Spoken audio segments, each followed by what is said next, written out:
अच्छा भाई, ये पेपर है हमारे पास मैक कॉलेजिएट का, बॉटनी का पेपर है ये सेकेंड ईयर का। सो पहला क्वेश्चन है कि secondary is found in, secondary का मतलब आई थिंक सेकेंडरी टिश्यूज़ है या सेकेंडरी ग्रोथ है जो कि सेकेंडरी टिश्यूज़ की वजह से होती है। तो जहाँ तक मुझे याद आ रहा है तो ये ट्रैकियोफाइट्स के अंदर सब में पाई जाती है, जिम्नोस्पर्म्स के अंदर भी और एंजियोस्पर्म्स के अंदर भी। एंजियोस्पर्म्स के अंदर भी मोस्टली डायकॉट्स के अंदर पाई जाती है। हमारे पास दो तरह के प्लांट्स होते हैं ना, एक ब्रायोफाइट्स होते हैं और एक ट्रैकियोफाइट्स होता है। ठीक है, ब्रायोफाइट में वैस्कुलर बंडल नहीं होती, ट्रैकियोफाइट्स में वैस्कुलर बंडल होते हैं। ट्रैकियोफाइट्स जो है ये फिर आगे जाके 5 सब डिवीजन्स के अंदर क्लासीफाई होते हैं, जिसमें से 4 जो हैं वो मिलाकर टेरिडोफाइट्स कहलाते हैं और जो लास्ट वाली है वो आपके स्पर्मेटोफाइट्स कहलाते हैं। स्पर्मेटोफाइट्स जो हैं उसके अंदर आपके एंजियोस्पर्म्स और जिम्नोस्पर्म्स आ जाते हैं। सॉरी, स्पर्मेटोफाइट में एंजियोस्पर्म्स, जिम्नोस्पर्म्स और एंजियोस्पर्म्स आ जाते हैं और एंजियोस्पर्म्स के अंदर मोनोकॉट और डाइकॉट्स आते हैं। ठीक है, तो ये इस तरह की डिवीजन होती है। तो जहाँ तक मुझे याद आ रहा है सेकेंडरी टिश्यूज़ जो हैं वो सारे के सारे ट्रैकियोफाइट्स के अंदर मौजूद होते हैं, क्योंकि जिम्नोस्पर्म्स के अंदर होते हैं लाजमी और एंजियोस्पर्म्स के अंदर भी, डाइकॉट्स के अंदर तो मेनली मिल जाते हैं। तो I will go with all tracheophytes. Inflorescence बनाना के अंदर डिफरेंट टाइप की फ्लोरल अरेंजमेंट जो है वो इन्फ्लोरेसेंस कहलाती है। तो बनाना के अंदर जो इन्फ्लोरेसेंस है वो स्पैडिक्स कहलाती है।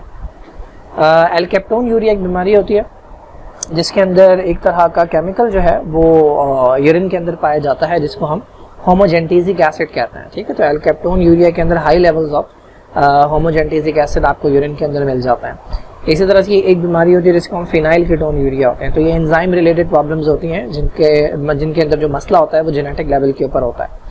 ना which phytohormone is associated with closing of stomata. Stomata की क्लोजिंग जो है ये उन कंडीशंस के अंदर होती है जब कंडीशन हार्श होती है और ग्रोथ वाली कंडीशन नहीं होती। तो आपको पता है ऑक्सिन, गिबरेलिन, साइटोकाइनिन ये ग्रोथ प्रमोट करवाने वाले हैं। एब्सिसिक एसिड जो है ये ग्रोथ रुकवाने वाला होता है, तो ये स्टोमेटा को क्लोज करवाता है। ऑक्सिन का क्या मतलब होता है? ऑक्सिन का मतलब होगा टू इंक्रीज, क्योंकि ये सेल ग्रोथ और increase in size of the plant के लिए रिस्पॉन्सिबल होता है। ना which phenomenon is mainly associated with the length of daylight. तो डे लाइट जो है, लाइट की ड्यूरेशन जो है उसकी बेसिस के ऊपर हमारे पास जो फिनोमिना होता है वो कहलाता है फोटोपीरियोडिज्म। तो प्लांट्स की बहुत सारी एक्टिविटीज होती हैं जो ड्यूरेशन ऑफ डे लाइट से जो है वो कंट्रोल होती हैं। सॉल्ट्स ग्लैंड जो है वो डीसैलिनेशन के लिए किन प्लांट्स के अंदर रिस्पॉन्सिबल होते हैं? तो उन प्लांट्स में होंगे जो ऐसी ज़मीन में रहते होंगे जहाँ पे सॉल्टी ज़मीन होती है। तो इन प्लांट्स को हम हेलोफाइट्स कहते हैं और हेलोफाइट्स जो हैं इनके अंदर सॉल्ट ग्लैंड्स मौजूद होते हैं जो कि डीसैलिनेशन के काम आते हैं।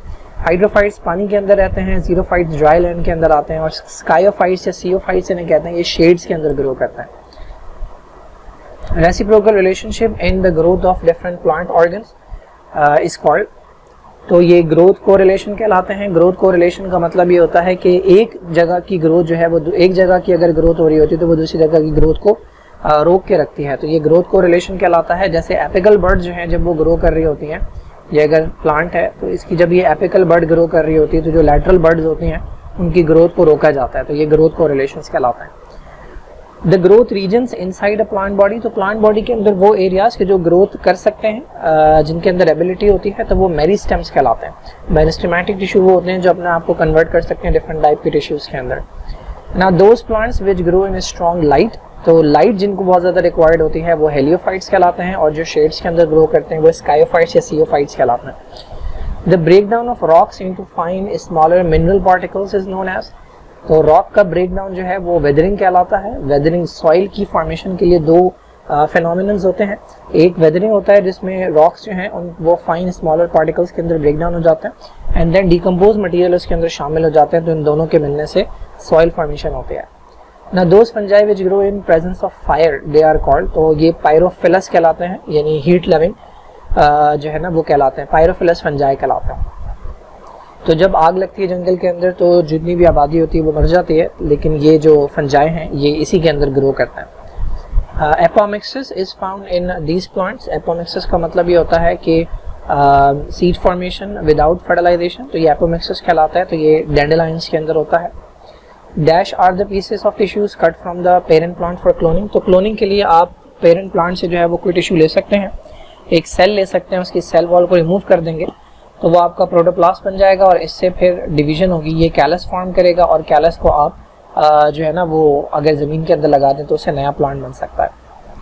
Now what is the chromosomal status of endosperm? Angiosperms के अंदर डबल फर्टिलाइजेशन होती है, जिसमें एक स्पर्म ओवम से जाके मिलता है और दूसरा स्पर्म जो है वो फ्यूजन न्यूक्लियस से मिलता है। तो फ्यूजन न्यूक्लियस जो होता है वो ऑलरेडी डिप्लॉयड होता है। अब इसके साथ जब स्पर्म मिल जाता है तो ये मिलके 3n बनाते हैं, तो ये ट्रिप्लॉयड हो जाता है।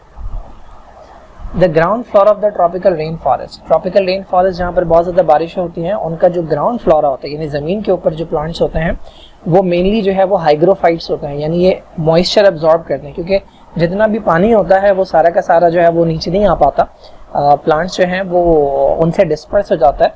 तो जो नीचे की ज़मीन होती है, अगर आप रेन फॉरेस्ट में बारिश के अलावा की बात करें तो बहुत ज़्यादा जो है वो वाटर जो है वो नहीं आ पाता, या बहुत ज़्यादा सनलाइट जो है वो नीचे तक नहीं पहुंच पाती। तो यहाँ पर जो फर्न्स वगैरह ग्रो करते हैं वो हाइग्रोफाइट्स की कैटेगरी के अंदर आते हैं, यानी वो मॉइस्चर एब्जॉर्ब करके ग्रो कर रहे होते हैं। Now what is the significance of secondary growth in plant? तो सेकेंडरी ग्रोथ जो है वो प्लांट की गर्थ बढ़ाती है, डायमीटर बढ़ाती है, तो एक तो सपोर्ट देती है और दूसरा वैस्कुलर बंडल्स बढ़ाती है, जिसके अंदर जाइलम और फ्लोएम है, तो वाटर एंड मिनरल की ट्रांसपोर्ट बढ़ा देती है, और दूसरा जो ऑर्गेनिक फूड की ट्रांसपोर्ट है वो बढ़ा देती है। होम्योस्टेसिस, इंटरनल जो आपका बैलेंस है उसे मेंटेन करना होता है। 3 एस्पेक्ट के अंदर osmoregulation, thermoregulation, excretion आ जाते हैं। लाइन ऑफ डिफेंस, आपकी फर्स्ट लाइन और सेकंड लाइन ऑफ डिफेंस आ जाती है।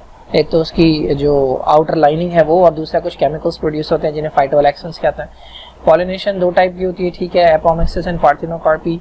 एपोमिक्सिस मैंने बताया, पार्थिनोकार्पी के अंदर फ्रूट फॉर्मेशन होती है विदाउट सीड फॉर्मेशन, तो ये सीडलेस फ्रूट्स कहलाते हैं। मेरिस्टेम वो टिश्यूज हैं जो कि ग्रोथ के लिए रिस्पॉन्सिबल होते हैं, जो डिवाइड होकर डिफरेंट तरह के टिश्यूज बना सकते हैं। 3 टाइप के मेरिस्टेम होता है।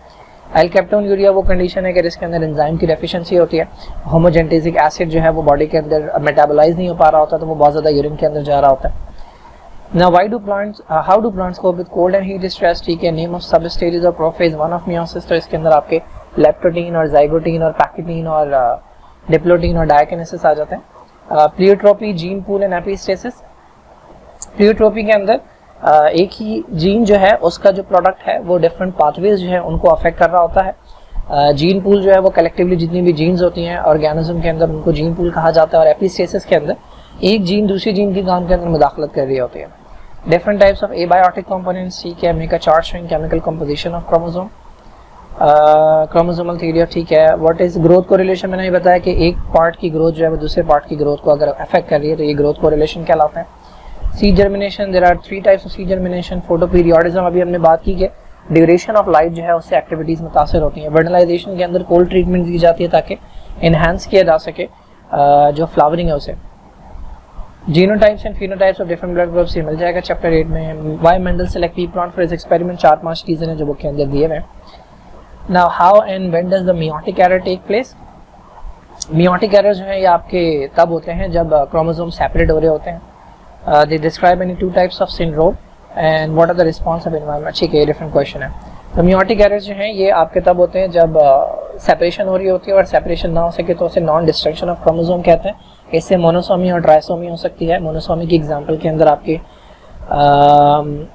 क्लाइनफेल्टर और टर्नर आ जाते हैं। मोनोसोमी की एग्जांपल में जो है वो टर्नर सिंड्रोम आता है, जबकि ट्राइसोमी की एग्जांपल के अंदर डाउन सिंड्रोम और क्लाइनफेल्टर आ जाता है। Structure and the replication of DNA, mitosis, ठीक है, इजी है।